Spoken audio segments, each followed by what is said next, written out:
tunaye Martin Fayulu programme réforme o ya lingaka salango angaka salango na batuni ya sika nga passé gili anga salango na bango anga salango na FCC anga salango et puis mutanga sinyango kaka chef de l'état. Donc maman nangana yebisa kulutu Martin a Hollanda biso sko na yoka ba Hollanda biso ala line ero na chambre so yamba batu na moi déquiter ça yo vanda na soko bimi batu so batem na couloir ba côté. Donc nangana yebisa kulutu Martin Fayulu politique ko ya salaki na ngona monoko bifte ko ya banda ikolia babotolier fachi marionnette fachi patin fachi placebo fachi azo chauffer kitsa kabila sikoyo politique wana ezate ya momoni lelo kulutu Martin Fayulu azangi même ne loko siko ya koyebisa peuple akomi koloba deuxième grossesse bosko yo tunaye la muka wana la muka oyaye eza 15e grossesse yo tunaye tamba kendaka Genève epenge azalaka wapi yamba epenge tunaye epenge lelo zo kufela Martin Fayulu tamba kendaka Genève yo zalaka pi tunaye yo tunelanga Niko Mayengele yo tunaye yangonga na tunike non a des personnes kutu bayokana qui était Joseph Kabila na président de la République bayokanité alors avec 3 personnes Moïse Katumbi Jean-Pierre Bemba na président de bon bayokana. Merci beaucoup maman bayokana kité na bato bayokana kité puisque programme est ça la kité il y avait pas un programme.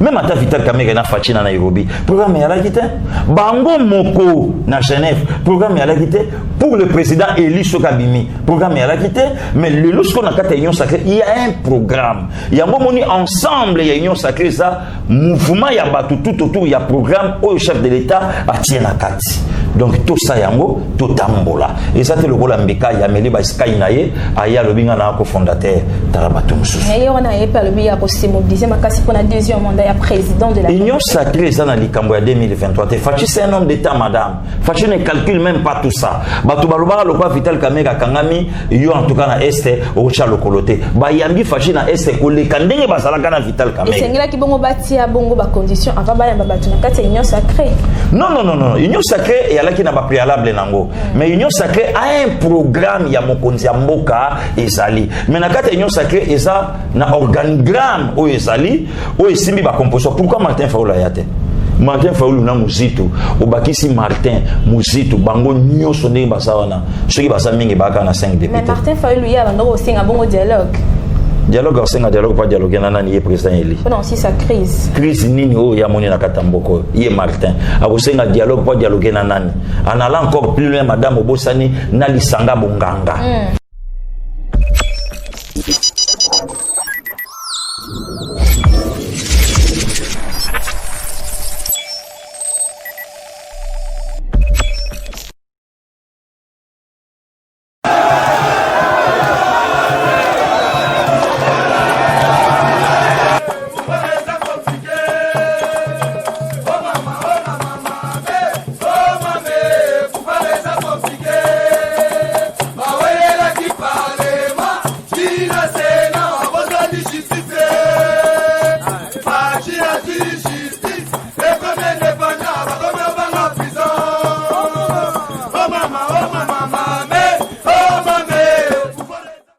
Mbote mingi bandeko balandia yoka base télévision asimezaka mingi na ngambu na biso ya koyeba ke bozali ebele bolandaka votre chaîne d'information votre chaîne d'actualité ici c'est l'actualité en temps réel boye malamu na émission na binoto lebela Congo ezali présenté par ngai moko Davina Kabedi toujours là pour vous servir lelo na mokolo lelo nazali nga moko te na plateau ya tolebela Congo na yambeli bino bongo a Pasteur Gili otokosola naye bongo Maimatali mboka na biso tokosola bongo Maimatali le militant du parti présidentiel Bazali Bongo pour accuser Moïse Katumbi et Jean-Pierre Bemba et la union sur topé blocage union sur Ezali Bongo au sein il y a union sacrée tokolobela pe Lambert Lambert Monde Aïbaki na Koloba affirmé que non atikala jamais Kolongwa FCC et ce qui aye union sacrée Ezali Bongo pour na gouvernement et union nationale et puis affirmé que non majorité Ezali toujours na ngambu ya FCC akopesa bongo makanisi na ye topé akosala analyse na ye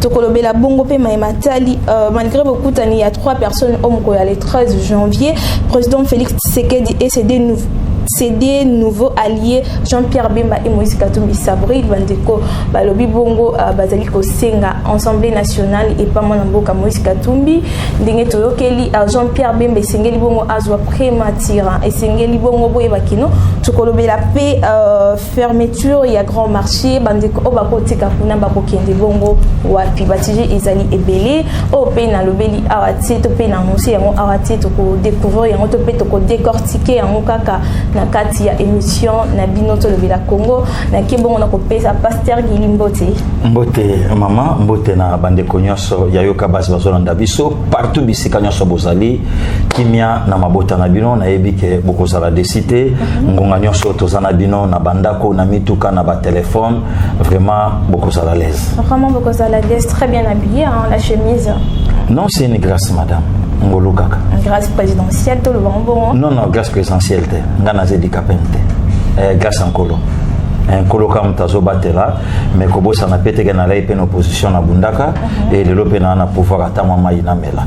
Israël a désert, Israël ya Égypte na Israël a désert bala indenge mote, Israël a désert na Israël a kanaba la rapendenge mogote.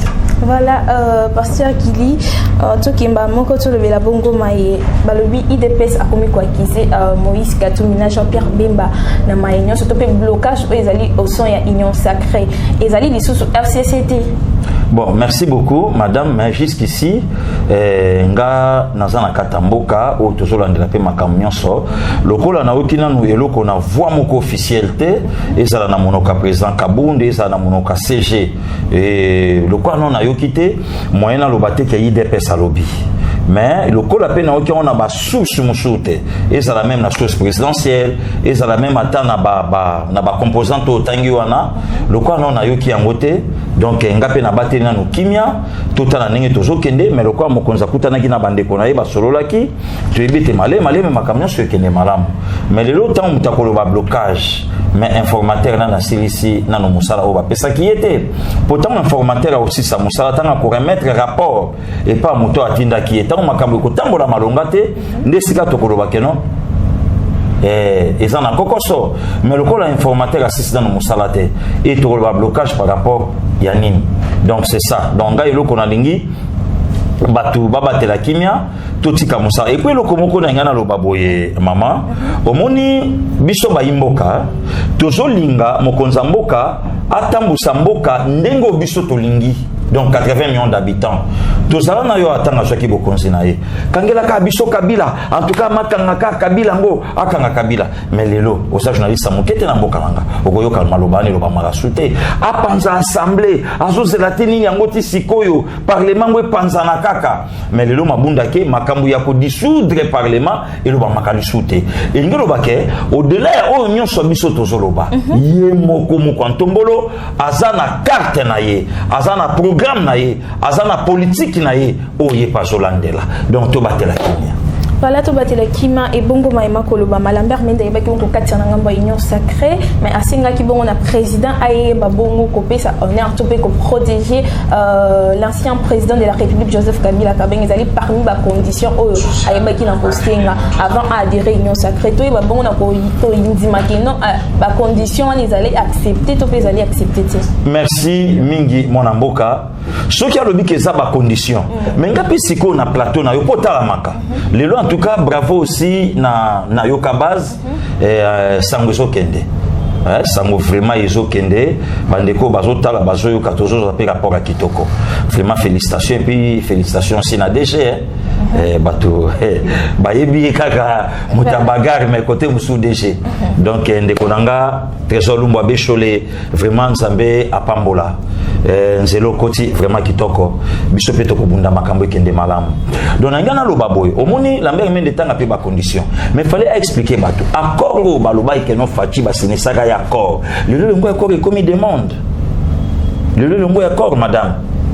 Est-ce que Lambert Mende Moutakoya et pas ya Mokonza Mboka lobake abattre la Joseph Kabila? Est-ce que Mokonza Mboka yimoka lobaka yangote? Alobaka yango Lambert Mende Moutakoya lelo pene ya Mokonza Mboka alobaka en tout cas au moni no bato nyonso akala au moni justice simba bangote non ngana ngaki basala clair ya kolobaka to kosa peuple mingi ketonomaka tokosa peuple mingi azwakate tokosa ka peuple mingi or ezalaka campagne de diabolisation pour permettre ba sa force na lié oyo bango ba mende ba votaka qui était Martin Fayulu.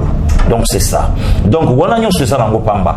Lui-même le chef de l'État azana programme na yo yazanango et puis programme yango yango a imposé yango na union sacrée. Donc c'est ça. Donc le lota mozo na union sacrée maman. Ezateke batu ba kimi ba famille politique na bango ba yesu pas comme ministre. Non. Il y a 80 millions d'habitants. Donc ministre information et presse Sambokoyo éternellement donc Yosaka Viemende. Non. Non. Batu ba se belé.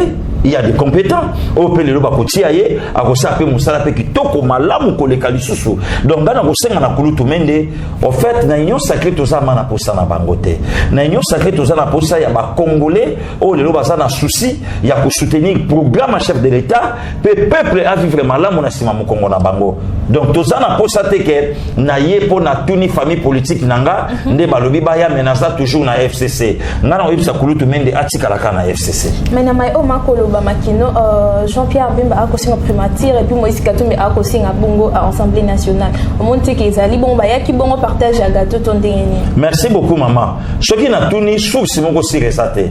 Donc les lots il y a des sorciers en ligne où bazo ça musala pour na déstabiliser l'union sacrée. Les lots il y a des sorciers.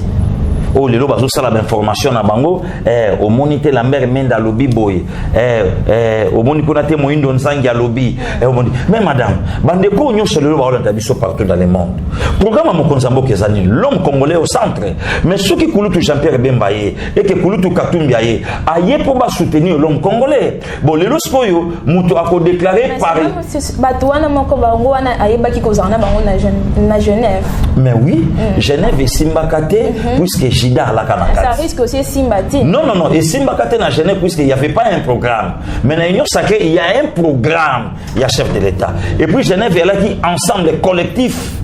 Il y a des opposants. Il y a voilà. Mais tandis que dans l'Union sacrée, il y a idéologie, idée. Il y a Mokonzamboka qui est Félix Antoine Tshisekedi Chilombo. Voilà maintenant la différence. Donc, la différence, c'est un bon amour. Ok. Dans l'Union sacrée, Jida Azalité. Ce qui Jida Koko Zala Akobima, pourquoi? Puisque l'union sacrée, maman, et ça ensemble, il y a peuple congolais, na vision, il y a qu'au soutenir homme congolais, na grand H naye. Donc, il y a un mot sur la loba, moutuna na yesa malam. Yoga si batunyo so bazana l'union sacrée basa malamu. Non. Peuple pas zota la bango li sulikola li stolo bango na base. Peuple congolais zota la bango. Peuple a commis au banga. Tététété. Kotala ya kobanga komi koke na kondima keno Martin Fayulu ayeba ki na koloba keno union sacrée zali bongo deuxième grossesse ya FCC cash. Merci beaucoup madame. Ce qui Martin Fayulu aloba ki yango. Yo siko yo tuna Martin Fayulu puisque musala na yo pesi ndingisa te yo ya nolangai mais yo tuna kulutu Martin Fayulu. Programme o ya zala ki nango ya réforme ya institution anaka sala ngona banani. Kana bato wanati. Kende na y encore plus loin. Oyo yemoka lobaki alobi mais ngana kamwe kuna kutu dona union sacrée na monika bato akala na kala. Mais bangwana bakolongwa FCC bako région yango nde eko bangisa peuple. Mais yo tuna ye Martin Fayulu aza mutasika.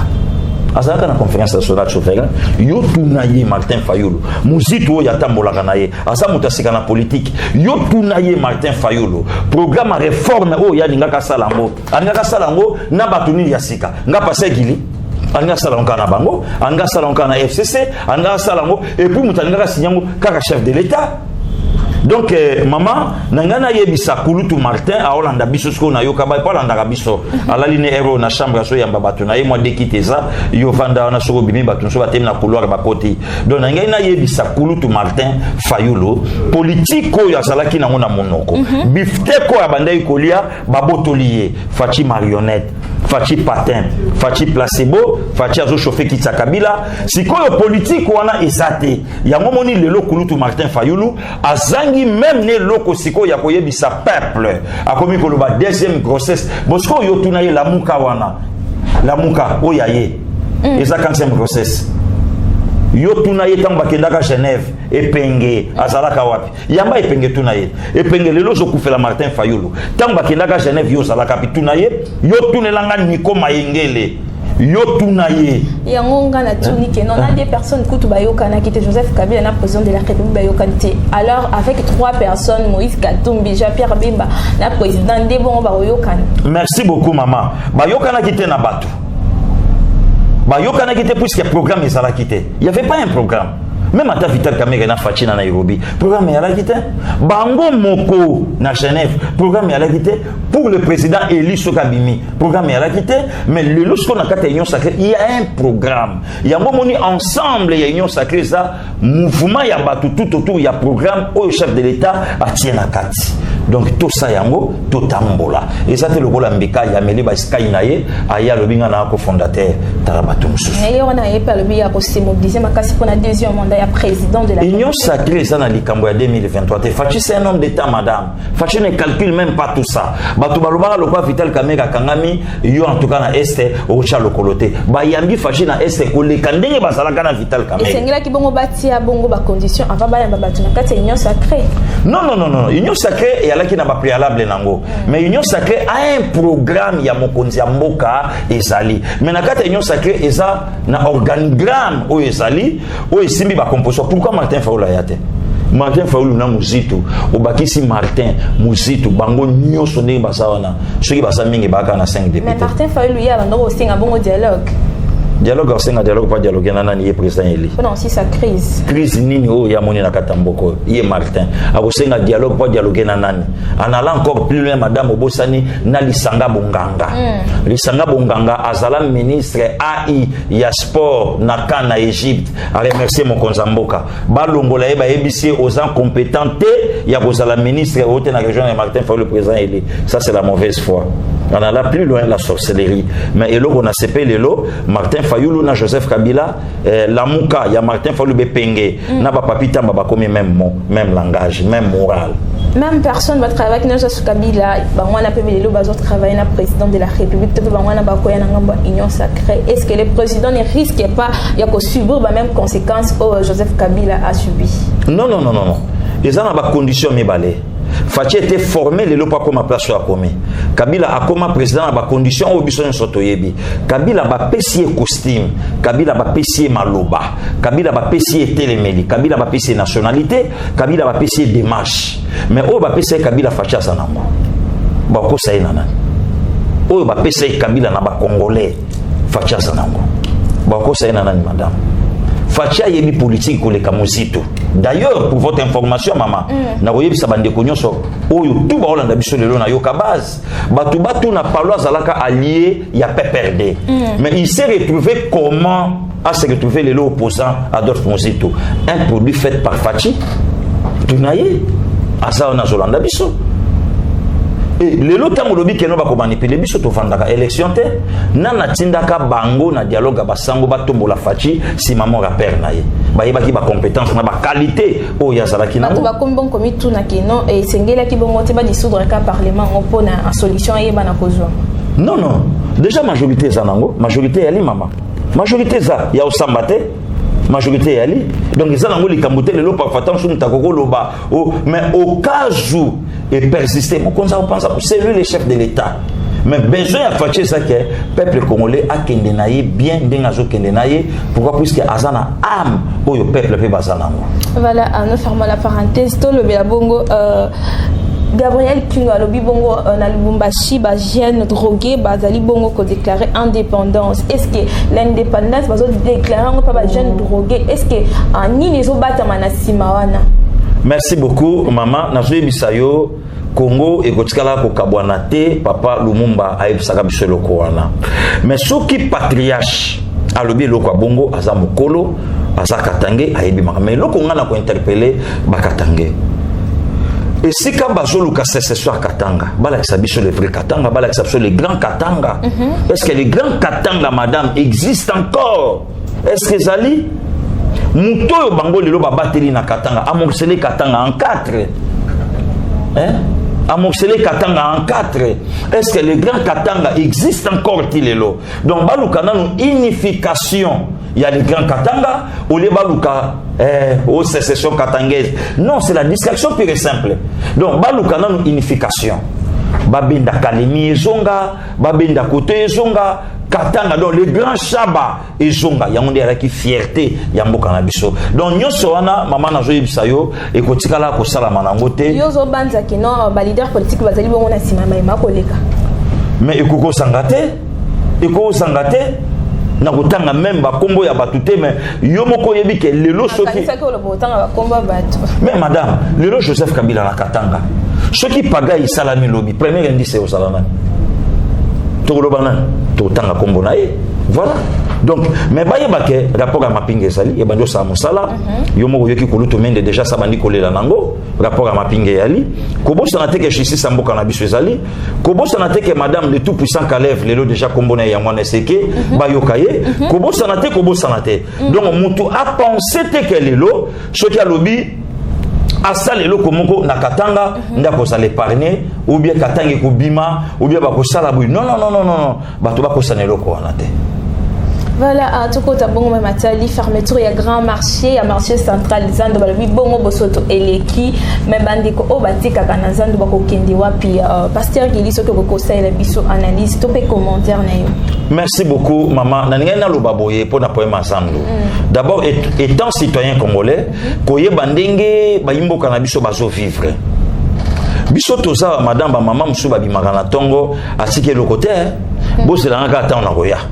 Tozana bazando ape ba mamsu ba koma ka 20 heures oleki na ba kabinda wana ba bokasa wana jamais mais lelo to ko ipe to boya décision ya mbula batarité pour lelo pe na Congo to koma ka na loko mo soto lobi ba pexé loko bongo to ko lia nini bongo siko to ko sala nini to zo ka pe ngambo wana neti nga lelo ndeko na yo pasegili na zo ko telemela marché ya Matadi Kibala na sina bandi campagne wana na bandi yango sikoyo na yoka bazao pona na soko telemela bato nyoso bazoteka tout au long ya goudron ya macadam madame ba remorque zota Congo central ezoya marché yango wana batonga mais mama linga cha tomate taxi telemi na pneu ya cha zoteka tomate moindre dérapage ya mutuka ekosimba nzoto gouverneur Ngobila atala na Matadi Kibala na longoli na Matadi Kibala na ye na Ipeng koma na Ipeng okomituna bato nyoso bazokende wapi bazokende nzela nini mutuko ezokota wapi okoyeba formete gouverneur Ngobila achana no sérieux kuna na longoli na ye na rond-point Ngaba central ya ba indubir ya ba voler ya ba gourba tout rond-point Ngaba okoyeba te na longoli na rond-point Ngaba na ye na direction ya Ethiopie Victoire marché Gambela yango wana kala madame voiture bandai kokota na Ethiopie na Victoire et yeti e parquet mama koti asali zando abimi ake embouteillage comme na Ethiopie na pona nini marché o esalami na balabala wana gouverneur aya atala wana mais pona likambu ya marché central ndengo lobi yango est-ce que gouverneur asa ebisi ba kinois na ba kinois combien de personnes bazalaka lelo na kata marché na batekaka mais statistique nanga c'est pas moins de 25 000 personnes au lelo bazawana bazo coopérer et puis bazo bokola mabota et ça na bisika ebele na kisasa o lelo zapolele bakoki batonga yango bafandisa ngo babongisa ngo et ça musana ngo soki bakokanga mais gouverneur apesa na no rapport ya COVID-19 o bakangaka marché basalaka nini poko bosa na teke nungu pe koyaka entre ye gouverneur na ministre intérieur ba maman ba komo ke plus loin pour na kolela ba ba bongo na zongi la bango André Kimbuta kasi yango le kotolobi donc soki le gouverneur a lobby le kondeko wana il faut que apesa pe biso rapport apesa biso programme a expliquer biso vrai motif o lelo ya lingi akangela marché mais soki za pona bosoto ndinga lobby mais bosoto c'est partout lancement qui ne bopeto tokotuna payer to suka na monde ngini tokotuna payer madame lancement qui ne bopeto tokotuna payer gouverneur musale zo sale mati même ça peut biso rapport ba imboka ba ikisasa toza pe na besoin to yeba mais moi personnellement tant ozota la Kishasa musale zo sale mati te na monité mama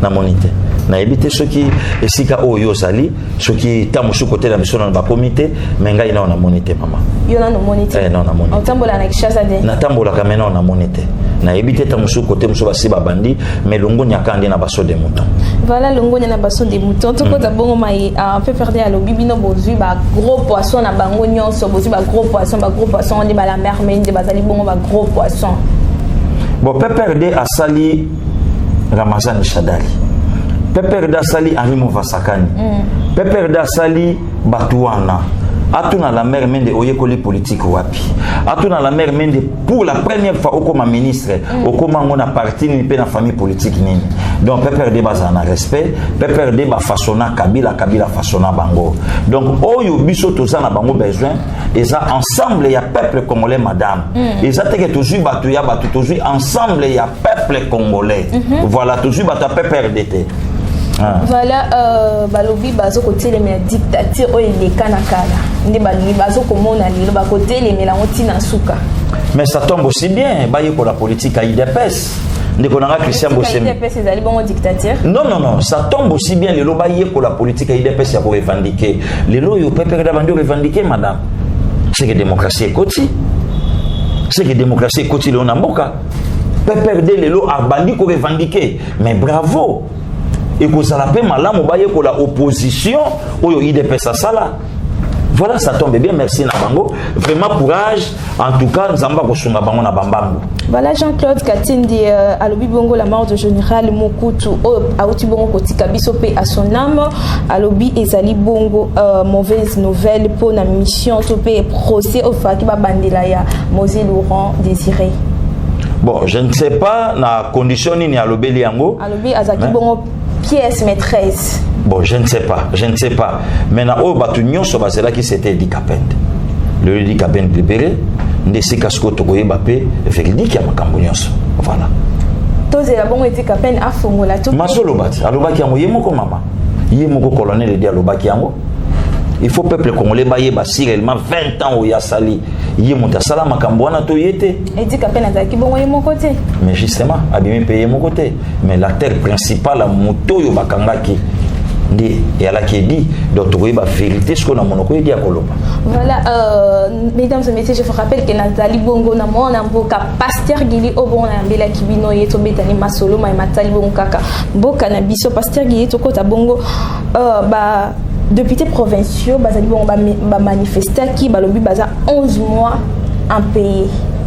Bako manifester est-ce que bako peut manifester pour l'intérêt ya peuple bango kaso ba futi bango te sengeli ba ko manifester bongo liboso ya primature mais justement madame yango eloko tolobaka nyonso eloko tobetaka c'était nyonso tant que président assemblée ayaka na lipa na parlement pourquoi pas akokaka ko benga premier ministre pa lobaneke yom toza patron ya gouvernement lipeso mata pourquoi ndenge mo pelelo na ba député lelo tant ba député bazo wela mbongo mais lelo pe photo tuna bango militaire azozwa combien députés azozwa combien national azozwa combien voilà donc souci ya mokonza mboka lelo et ça que homme congolais a vu vraiment l'amour au lieu que écart et ça entre ba ministre na ba député et na biso bato yo toza na se voilà na kati wana libulu ya munene ezali o bato bazate donc il faut tout ana classe moyenne ezala ba oya boyebazala ba ope ya boyebazala donc tant mutu na wana ye eza ba biloko yo nyonso ezo senga photo revoir yango na union sacrée donc photo revoir yango moni ngapa segili na soutenir l'institution président de la République et permettre ma camion so etambola alima poto ba peneni peto ko lande pe makambo pe malonga voilà fidèle de Yokabasi télévision les aki bongo ba mituna tope mitungisa minabino obo mitungisaka bozana ba réponse tibistoya kanango to memeli bango bongo ba analyser topé ba pesi makanisi na bango petit à petit nous arrivons presque à la fin de notre émission et bongo sobito zongi na maye Patrick Bolonia ibaki na kolobaki non hier il s'est dit prêt ti mukolo Joseph Kabila na président de la République baye ba bongo se réconcilier hier bien ko tikati analyse na yo non azota la intérêt na personnel autorité morale asa ya parti na bango président de la République asa ya Congo va se réconcilier en quoi est-ce que balay pe baninga en quoi il y a ajouté la intérêt famille politique ou ajouté la boîte de jitunga 80 millions l'intérêt Joseph Kabila facha ajouté la est-ce que va se réconcilier na nini madame sur le plan politique mais non problème ezate mokonzi mboka moni ke na coalition esimbi te ngasko Nathalie Nation mabe nini ça lisumu na kate za voilà yo lingi dialogue te dialogue à nini consultation c'est salami maman consultation c'est salami dialogue à nini to vivre 54 dialogues na mboka na biso depuis 60 tilelo misa to ka ke simba parce que yo lingi ni et simba soutien yebisa Bologna batela kimia contre Patrick Bologna to banda le loti lobi na tombo naza contre ye makasi makamba dialogue na mboko li soute na mboko lelo to comme na posa to ka ba moi sika consultation prônée par le président de la République madame na boyi na kota na makamu susu ba député na fandi boyi motalandi politique à Patrick Bologna Nathalie président du parti politique madame tu es bloqué na ndenge salamaka pour ba pesa force na et salamaka ndeni kasi ba salaka yango des partis créés pour ba pesa force na autorité morale pas des partis créés pour l'intérêt de la nation ndé muito surtout kaka na butu ya les 11 potongo na ngweta na AAB et c'est tout les là ndé ba parti wana ya ba Patrick Bologna et d'aller partir à soloté madame et ko kufa nango ezane lokote parti secrétaire ya ibanité ba député belé bon parti secrétaire ya ibanité ndenge mona ba décidé secrétaire ya décidé ebi. Voilà, fidèles de Yokabaz Télévision, nous sommes arrivés à la fin de notre émission d'aujourd'hui. Je dis merci à Glody pour les images. Mais avant tout, Kabouana Bino non pe sabongo pasta gili maloba nyonso ya suka aloba zali liboso ya base ezo yokayo. Merci beaucoup mon amboka ndenge oyamba kinga nzambe papa mbola yo musala kitoko longue vie aussi na chaîne na biso o lelo tokobwake lango ba mokako swa ekende liboso vraiment merci aussi na bino bandeko nyonso lelo bolanda ki biso tozape na posa ba remarque na bino mo ba suggestion nanu to communiquer ko bino bolingi te tokokoma pete puisque bomo ya moto perfection mo bolo mais to na moi posa mo ba remarque sala bo izongi saboye soki pe mo ebende ezali soki pe mo micro yali soki pe mo boso po c'est les biso les sous-mois en côté mais biso souci na biso ezaka ke non tout ça la musala to informer bino to former bino pourquoi puisque ba news ya lokuta et komi mingi surtout en ligne au mona motalali ya beti loko na ye motabati ya pabu a projeter loko na ye na page tant motakotanga ngo motema na ye baby mais pour na biso souci pe sur na biso za to informer bino na temps réel pour permettre oyoka ola na kimia c'est que vous allez vraiment kimia na famille Kabeya nzambe abatela bino eskaboza na Londres